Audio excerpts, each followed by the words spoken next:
RTV6 News at 5. Working for you.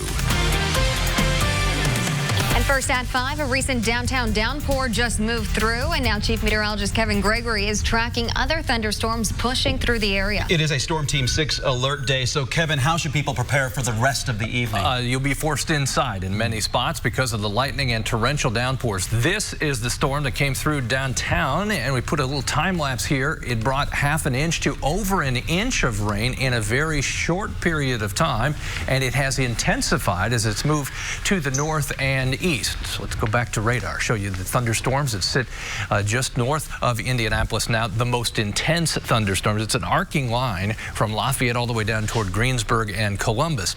There's your thunderstorm warning. It's in effect for Tipton County, then toward Greentown, Elwood. There's a buzzer there. We're getting lots of also flood warnings, and that's what I'm showing you there in green for Noblesville, Carmel, Fishers, on up north, and then also to the south. This is another flood warning for Howard, Madison, and Tipton. Basically, where it rains, it will flood because we've had so much additional rain or previous rain. There's your Tipton, Howard County flood warning as a storm capable of producing 60-mile-per-hour winds will move close to Elwood. It's moving through Tipton now, and then between Kokomo and Marion, that warning in effect until the bottom of the hour. Other heavy rain between Lafayette and Frankfort. To the south we go. We'll keep our eye on this. Shelbyville to Seymour. Moving to the east with flooding rainfall there. Question is, will this be able to enhance itself since it's following the previous line of storms? Right now, this is non-severe. We'll follow this through the evening, and there are several changes for tomorrow to tell you about. Kevin, thank you. And with strong storms expected in many areas, we have the tools to keep you safe. You can download the Storm Shield app, which alerts you to warnings and watches. Also, Chief Meteorologist Kevin Gregory, Kyle Mounts, Todd Clausen, and Alyssa Donovan post everything on the RTV6 app. By the way, both apps are free. And new information, the National Weather Services has confirmed that a 10th tornado struck Indiana as part of a weekend outbreak that damaged a school, a shopping mall, and other buildings. The Weather Service says the latest confirmed tornado was rated EF0 and briefly touched down Saturday in Brown County. The Weather Service earlier said that 9 tornadoes hit, including 3 EF2 tornadoes in Greene, Monroe, and Rush counties, and an EF1 tornado in Beech Grove that heavily damaged the high school. It's time to raise up. We got to get off of Facebook. We got to get out here in these streets. Another Northeast Side grocery store may soon be closing its doors. Last week, we told you the neighborhood Walmart market at 38th Street and Franklin Road would be closing this summer. Now today, we've learned a nearby A&I grocery store may also be closing. Customers and owners of the mom and pop shop talked first with RTV6's Cameron Riddle about what the store needs to stay open.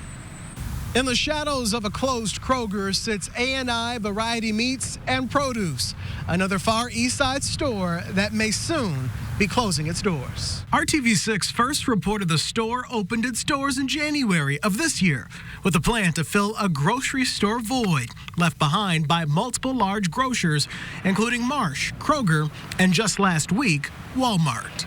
Yes, frustration. Yes, anger. Yes, disappointed that the city has allowed this area of town to become as challenging as it has been when it never wasn't that way in the past. A&I's owner, Robert Hurst, didn't want to talk on camera today, but tells RTV6 the store is struggling, and without financial help and support from city leaders, his store could be out of business in less than a month. Eastside resident and A&I shopper Shelley Covington says losing A&I is like being kicked when you're already down. The city needs to acknowledge that they need to financially invest not only in this store but in this area. We've had businesses in this area and they have left because the city has not felt the need to invest here like they do in downtown or Fountain Square or other areas of the city. They have neglected this area, and now they're starting to feel the brunt of that neglect. Residents who call this community home say it is time for the people who live here to come together and let city leaders know the food desert is killing their community. We're running out of places to go. We have transportation issues.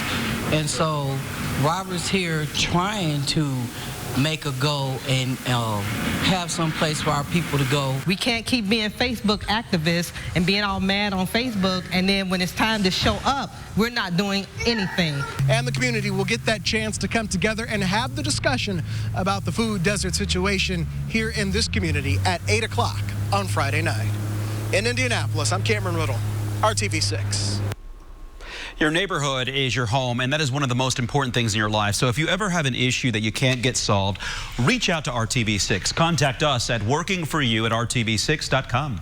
Hiring Hoosiers is an RTV6 initiative to connect you to the resources you need to get a job, and it's never too early to start. You may not know it, but there is a program that gives students access to free tuition for college, and that can help them get a job down the road. But the deadline is fast approaching to complete the application for your 7th or 8th grader to become a 21st Century Scholar. June 30th is the last day to apply for this program, which provides income-eligible Hoosiers up to 4 years of college tuition at any participating college or university.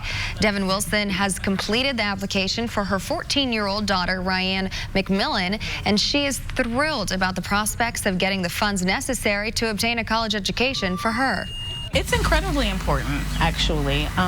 Any assistance with paying for my daughter's education would be greatly appreciated, and 21st Century Scholars would be a big help to our family in order to help her achieve her educational successes. 21st Century Scholars must maintain a cumulative grade point average of 2.5 on a 4-point scale. They also pledge not to use illegal drugs or alcohol or commit a crime or a delinquent act. A new Indianapolis program to pay panhandlers to help clean the area is now underway. The program started about a month ago with many people working Monday through Friday. The employees make about $10 an hour. Some people in the program said it's tough to find a normal job because of the stigma attached with homelessness. But the city's program has given them a job and an opportunity to make a positive change for the community. The Colts released this summer's training camp schedule today. The team returns to Grand Park in Westfield. Last year's camp was largely a success up there, attended by tens of thousands of fans.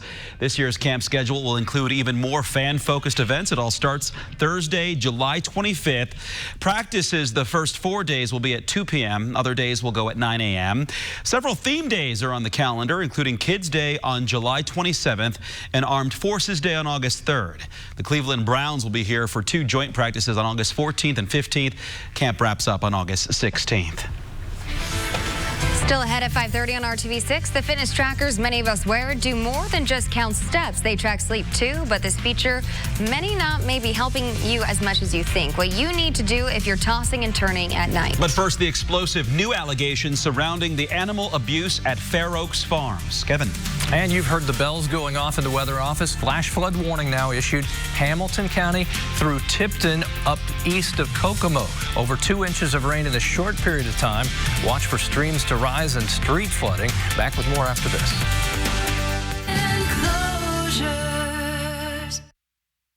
Welcome back to the news at 5 on RTV6. We are now learning a 22-month-old boy has died after falling into a pool at a home in Hendricks County Monday morning. The Hendricks County Sheriff's Office says the toddler fell into a pool at a home on Bradford Road between Raceway Road and Ronald Reagan Parkway. Investigators said the young boy was unresponsive when emergency crews arrived, and they gave him CPR until they detected a heartbeat. Medics took the child to Riley Hospital for Children in Indianapolis, where he passed away Tuesday evening. The Marion County coroner identified the child as Wyatt Bush. The coroner will determine the toddler's official cause of death. A prosecutor now says investigators are looking into whether an animal rights group worker coerced employees at Fair Oaks Dairy Farm in Newton County into the abuse of young calves that was captured on undercover video. The Newton County prosecutor says a witness has corroborated allegations from an abuse suspect that the animal recovery mission employee encouraged the abuse at Fair Oaks Farms. The group's founder calls the allegation ridiculous and absurd. New developments tonight. South Bend police have changed their body camera protocol after a police shooting left a man dead over the weekend. Mayor Pete Buttigieg and the police chief announced that effective immediately, police will automatically activate the cameras anytime they interact with civilians. The camera of South Bend Sergeant Ryan O'Neill was not turned on when he shot and killed Eric Logan. The camera was not activated because the officer never turned on the lights to his police cruiser. Buttigieg has been meeting with Logan's family, and he says he is trying to be as open as he can with them. This city and this department is absolutely committed to making sure there is transparency and accountability. And I want to remind everybody there are two steps here. The step that's underway right now is done separately from the police department to avoid the sense of the police department investigating itself. It's with the Metro Homicide Unit and the prosecutor, and that relates to criminal charges. As soon as they're done, there's an internal process to establish whether the officer followed the department's policies and protocols. Buttigieg has stepped aside from his presidential campaign since the shooting. He has not said when he will resume that campaign. Sometimes during the summer, kids do not know where their next meal is coming from, and the city of Indianapolis and Indy Parks is trying to change that. Today, Mayor Joe Hogsett and Indy Parks kicked off their Summer Servings Meal Initiative at Broad Ripple Park. Indy Parks will deliver daily meals to close to 100 parks, libraries, churches, and 26 mobile sites, so kids have something to eat during summer break. Because truly, there is no more fundamental concern that we as a community possess than the well-being of our children. And yet, we also know that food insecurity challenges about 1 in 5 households with children throughout central Indiana. Last year, Indy Parks served nearly 200,000 summer meals to kids in Marion County. Juneteenth celebrations will be happening across the country this week. It marks the day in 1865 when the last enslaved African Americans finally learned of President Lincoln's signing of the Emancipation Proclamation that officially changed the legal status of slaves to free more than 2 years prior. Here in Indianapolis, Hoosiers say they continue to celebrate the day as an avenue to teach history. It's important because it is a celebration of freedom. It signifies freedom. We're still working towards it, and it is my hope that the more people learn about it, the more people will be for freedom, true freedom, not fake freedom. Juneteenth is the combination of the date June 19th and is also known as Freedom Day. And you can learn much more about Juneteenth. Download the RTV6 app on all of your streaming devices. There, you'll get a full look at the history behind Freedom Day and how June 19th is celebrated across the country. A pool can be a potentially dangerous place for a young child, especially during summer vacation. So tonight, a group of parents tells our Scripps team why it's so important for their children to learn how to swim before they can even talk. With each kick and splash, 2.5-year-old Lincoln knows what he needs to do: float and get to the pool's edge. Leo Gonzalez is an infant swimming resource instructor teaching children self-rescue. He says if a child gets into a body of water alone, they would have the skills needed to survive if they take his course or a similar one somewhere else. When they're Lincoln's age, you know, we start teaching them how to swim. 3 to 4 seconds to reach an edge or a wall. Now, drowning is the leading cause of accidental death in children under the age of 4. A lesson today could save a life tomorrow. Of course, I don't think anyone's thinking about swimming today with all the rain that we had moving across the downtown area. That's a good point, though. Stay away from these creeks that are rising. We're headed up to Hamilton County just to check into the high water issues there, as they've issued flash flood warnings. Hamilton County on up east of Kokomo, now in the southern portions of Sullivan County. I think what we'll see here, and this isn't just today, but anytime it rains here for the next several days, it takes less rain to create more problems as a result of the saturated soil. Fishers and Carmel through Noblesville, Cicero up to Tipton, and then between Kokomo and, say, Elwood is where we've had flooding rainfall over 2 inches in spots, leading to a rapid rise in water levels and street flooding. There's the stronger storm just northeast of Tipton to Elwood. It will move between Kokomo and Marion with that torrential rainfall, potentially 50 to 60 mile-per-hour wind gusts as well, and the rain stretches back to Frankfort as we follow this. Shelbyville east to Rushville, heaviest rainfall just clearing Interstate 74. That'll continue to move northeast. Other heavy rain just moved through the Seymour area. As these storms follow in the same path, they likely will be weaker, but we'll keep our eye on that. Still the potential for some strong storms. It's just a matter of whether the atmosphere can recover or not from the earlier storms, calming things down. Thunderstorm watch does not include the RTV6 viewing area, southwest Indiana, down into Missouri and Kentucky for now. Temperatures cooled by the rain, 71 in Indy, 66 in Zionsville, Temperature 68, as you can see in Lafayette because of the rain.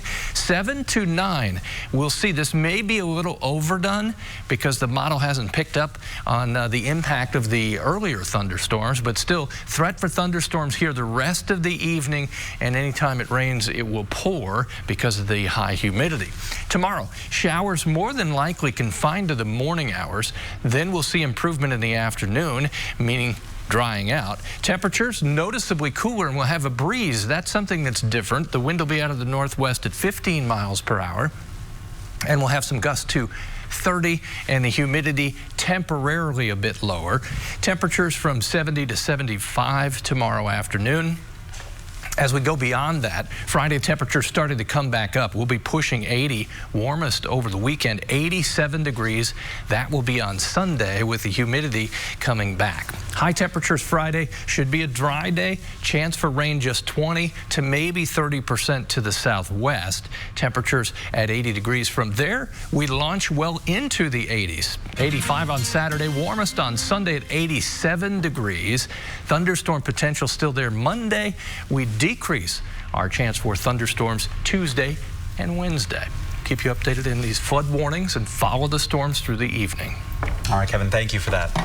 Well, a nice fishing trip off the coast of New Jersey turns into a shocking tale the fishermen will never forget, and it was all caught on camera. A massive great white shark came right up to their boat during a fishing tournament. Wow. Even for these experienced fishermen, this was an awesome sight to see. Oh my God! Yes! Hold on! We're kind of just on our way of like clearing everything up and like ready to go home, and then we just saw like the shadow come up and we're like, what is that? So then we just stuck it out and gave us a show. Well, marine experts have confirmed it was indeed an adult great white. They are protected and not uncommon to the area. The fishermen were 30 miles off the coast in the Atlantic Ocean. They call this a once-in-a-lifetime encounter. I'm surprised we didn't hear more bleeps. I'm sure, and not a clean pair of pants on the boat after that. Very exciting. Well, have you ever heard of the town Hell, Michigan? That name is eyebrow-raising enough, but one man has changed the name to something even more surprising. The new name and the inspiration behind it. Next. Martin Acura. The only name you need to know. You're watching the news at 5 on RTV6. Our parent company, Scripps, has bought Court TV, and it's back. Court TV is covering all of the dramatic legal cases around the country. And tonight, Julie Grant digs deeper into a capital murder case as well as a Southern murder mystery. Hello to you. I'm Julie Grant with Court TV. Today we are covering a capital murder case out of Orlando, Florida. Scott Edward Nelson is charged with first-degree murder for allegedly killing his neighbor's nanny. Jennifer Lynn Fulford was found brutally killed. Her body was abandoned in the woods, and police say she died of both stab wounds and asphyxia. Blood, as well as some other evidence with both the defendant and the victim's DNA, were found in Fulford's abandoned car. Now prosecutors are seeking the death penalty, and Scott Nelson is unhappy about the lack of sleep he says he's been getting, and he also said he isn't eating enough. The judge ruled that the prisoner cannot be woken before 5 in the morning, and that he also must be provided with a bagged lunch for dinner. Now, this is after his long court days, of course, as they're picking that jury right now. We're going to have a preview for you of Nelson's interrogation tapes here on Court TV. You definitely don't want to miss that. Also, prosecutors and defense attorneys are trying to seat a death-qualified jury. This means that each person chosen believes they will be able to follow the law, regardless of any personal opinions they might have, and recommend a sentence of death if it's warranted.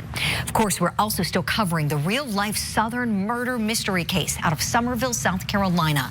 Did Michael Colucci murder his wife, Sarah Lynn, or did Sarah Lynn kill herself? Stay with Court TV for live gavel-to-gavel coverage in your latest legal news. I'm Julie Grant. Now back to you in the studio. Thanks, Julie. You can stream Court TV anywhere, anytime. Just go to courttv.com. A publicity stunt is blowing up on social media. The town of Hell, Michigan apparently has a new name. A YouTube star changed the name to Gay Hell, Michigan, after agreeing to be the town's mayor during Pride Month. During his first hours as mayor, Elijah Daniel tweeted, "Gay Hell, Michigan has everything. A library, a place to lock your love in gay hell, and even a wedding chapel to get gay married in hell." Daniel, who is openly gay, said he was inspired to buy the town after the Trump administration banned U.S. embassies and consulates from flying flying rainbow flags during Pride Month this year.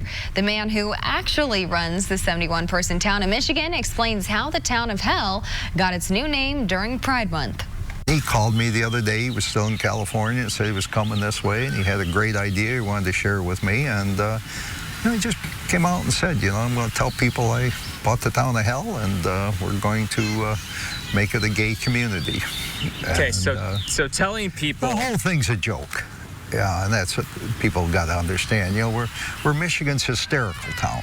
Well, this is temporary. There's no actual name change. It's still officially Hell, Michigan. All new at 6 p.m., RTV6 is investigating after discovering a repeat issue in an extremely busy area and asking whether a recent death was the result of that problem. Stephanie Wade hunting for accountability coming up at 6. But first on the Now, Indy local nursing students hanging out with kids this summer, the partnership that benefits many children across central Indiana. You're watching RTV6.